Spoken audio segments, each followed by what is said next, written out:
So, Danga greetings. We are the group 3 from 2CSA, and today we will be presenting our final hands-on exercise 1 for OOP.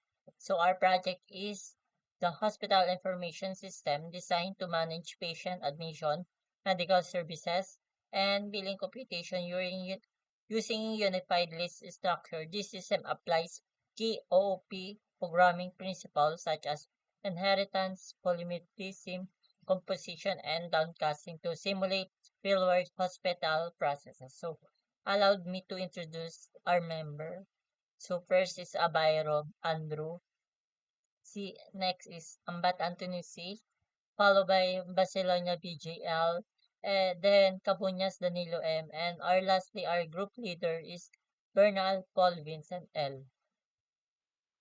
So, Dangal greetings. Today I will explain the parent class, which is the medical service. So, we're using the abstract class because you cannot directly create an object from it. Instead, it existing purely to define a set of rules that all child classes must follow it. And inside this, we have two abstract methods that we use. The first one is the compute medical charge, which is responsible for calculating and returning the cost of service. Next, we have the get service type, which return the name or type of the service. So for the consultation class, the child class, we extend this to the parent, which is the medical service. So meaning it fulfills the contract by implementing both required method. So the compute medical charge method always always return a flat fee, which is 500. Um regardless of any condition and we have the get service type. This is a simple return the string return to the consultation to identify what kind of service it is. So for the laboratory class, it represent a laboratory testing service and is slightly more complex than consultation because the charge depend on how many tests are being performed. So it has a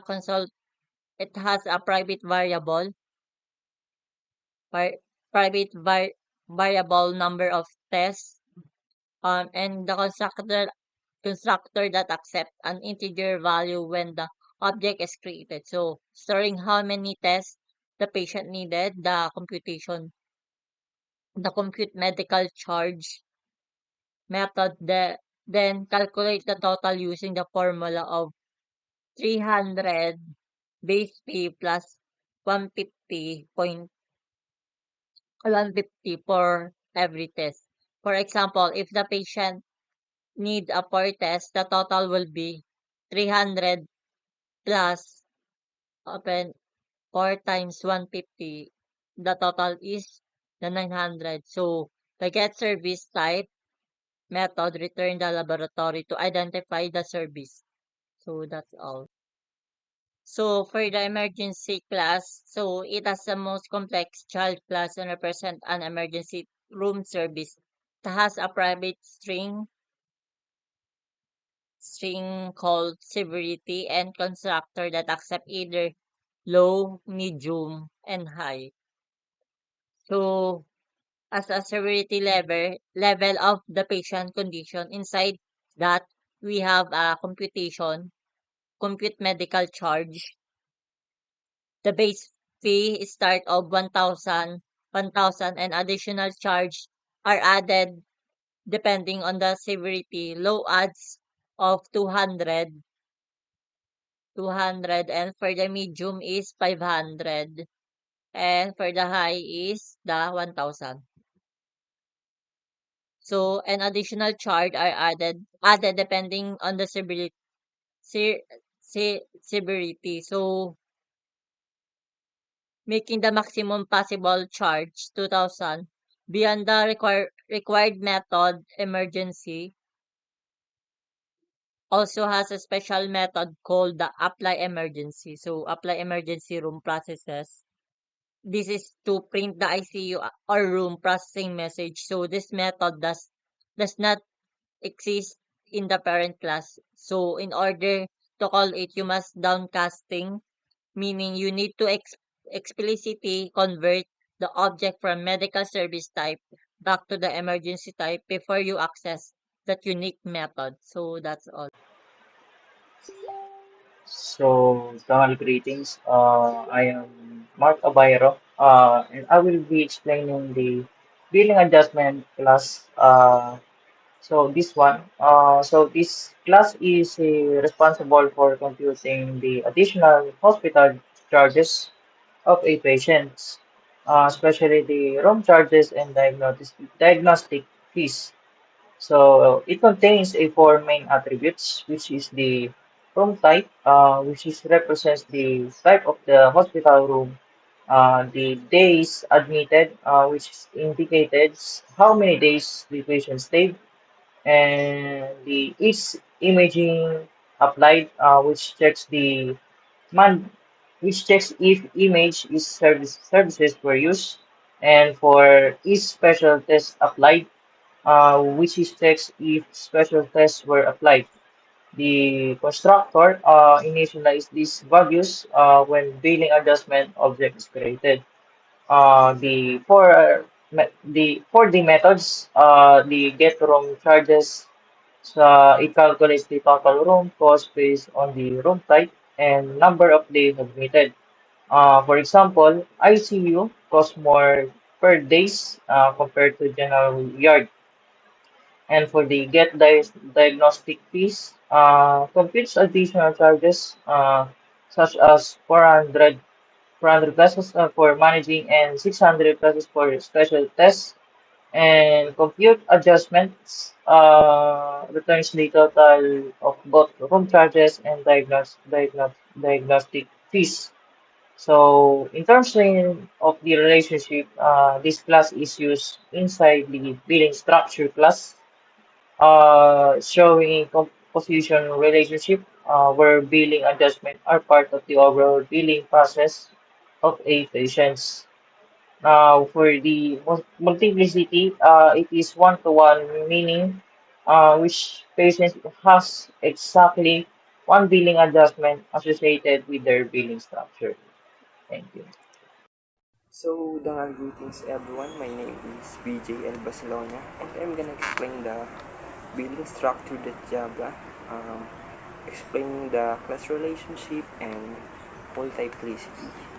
So, building structure is the main building coordination class. It doesn't compute everything alone. It works the two other tasks to build the final bill. Relationship with medical service. This association one-to-one billing structure holds a private medical service field, um, but this object is passed in through the constructor, not created internally. This make it an association billing structure uses a medical service but doesn't own it. Uh, one billing structure uh, always work with exactly one medical service, making multiplicity one-to-one. It uses the relationship to get medical costs, which cost medical service that compute medical charge. Next is the relationship with billing adjustment. So this is composition one-to-one. Unlike medical service, the medical adjustment object is created inside the constructor using new billing adjustment room-based image spec. This make it composition, billing structure fully on this project, and if billing structure is destroyed, billing adjustment is 2. The multiplicity is also one-to-one. It provides room charges and diagnostic fees to get room costs and get diag costs. Next is how the bill is calculated. The three costs, base medical room and diagnostic. are added together into a get subtotal, then get insurance deduction removes 10% of the subtotal, and get final bill turns the final amount the patient owes. So key difference to remember, the core distinction is how each object is obtained. Medical service is injected from the outside association, with billing adjustment is built from within. Composition both are one-to-one multiplied. Multiplicity. Thank you. Now, greetings everyone. My name is Danilo Abulos and I will explain the class patient. The patient class represents the primary entity in this medical billing system. It encapsulates the patient's identity and their associated financial records. And the attributes: name, a private storing the patient name, and billing structure, a private reference to a billing structure object. And the constructor is designed to enforce composition instead instead of receiving a pre-existing billing object. It takes all the necessary parameters, MS, room, D, and etc., and creates a new billing structure internally. And for methods, it provides standard getters to access the patient name and their specific billing details. And now, I will explain the class relationship and multiplicity. The relationship between patient and billing structure is composition, represented by the solid black diamond on the UML diagram. Life cycle dependency: in composition, the part billing structure cannot exist without the whole patient. As seen in the code, the billing structure is instantiated inside the patient constructor. And the ownership: the patient owns its billing structure. If a patient object is destroyed or deleted from memory, its associated billing structure is also destroyed. And for encapsulation, the patient class acts as a container. To get billing information, one must go through the patient instance. And for multiplicity, it defines how many instances of one class can be associated with an instance of another. According to the diagram, the relationship patient to billing structure 1:1. Every single patient must have exactly one specific billing structure. And billing structure to patient 1:1. Every billing structure belongs to exactly one unique patient. And that's all. Thank you. So, dangal greetings po, Sir Janos. I am Paul Vincent Bernal. So, in this video, I'll be explaining the main class of our finals laboratory quiz 1. So, let me proceed to the code. So, as you can see, we have a list with the class name patient, with the object of records, and we use also an array list. So, for this test case 1, so the standard consultation with a fixed value of 500. So, we call method add for the new patient. So, we apply to the parameter the patient name, and the service type is consultation. So, we have a class for this.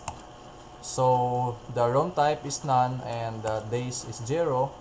And the imaging is false, and also the special test is false. So, for the test case 2, so we have patient name Ben, and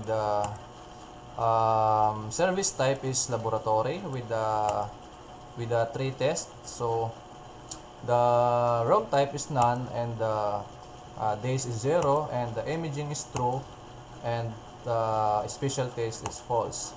So, for the test case 3, so we have a patient name Cathy with the service type of emergency with the high. We apply the high.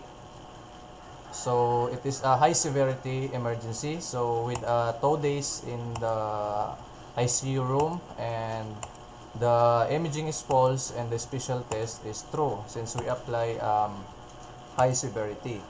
So, in this line, we have we implement variable name TC with the data types integer with a fixed value of 1. So, it is the test case count. So, next we have for each loop. So, as you can see, we have patient object with the patient class, and records. So we instantiate the method for we instantiate object for the BS from the billing structure class. So we call the patient object.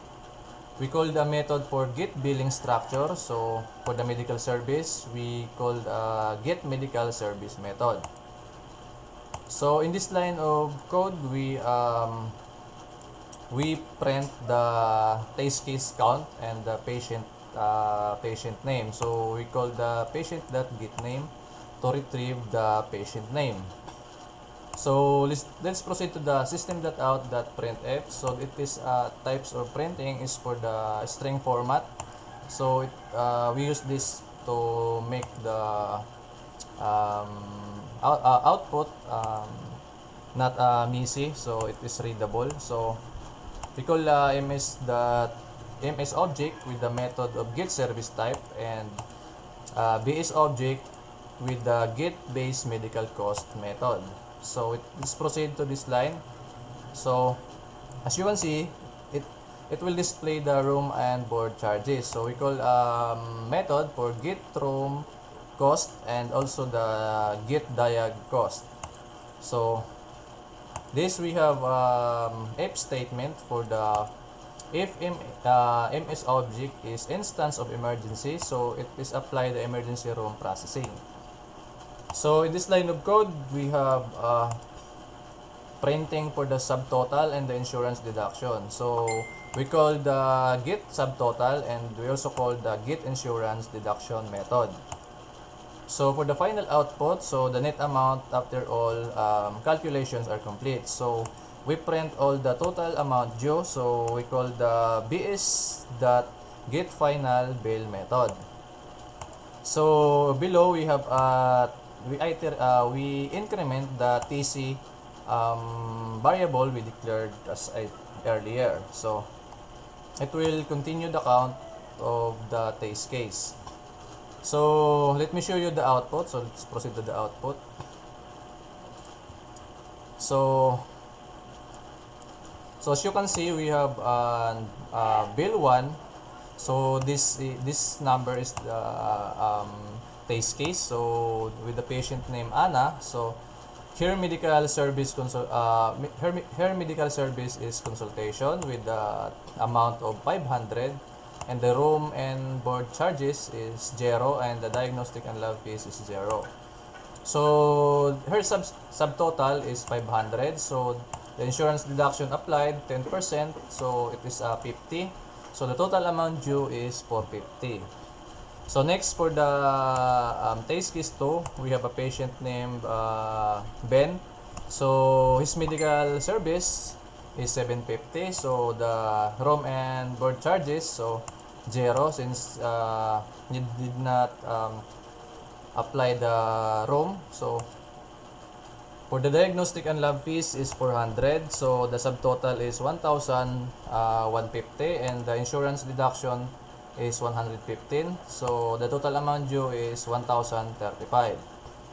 So for the last patient named Kathy, her medical service is emergency, so it is critical. So here amount is 2,000 and the room and board charges is 6,000 since we apply for 2 days and board charges. So for the diagnostic and lab fees is 600. So the room is ICU, so the room processing applied for emergency case. So the subtotal is 1,600. So the insurance deduction is 10% for the insurance deduction fee is 860. So the total amount due is 7,740. So that's all for this video. Thank you for watching.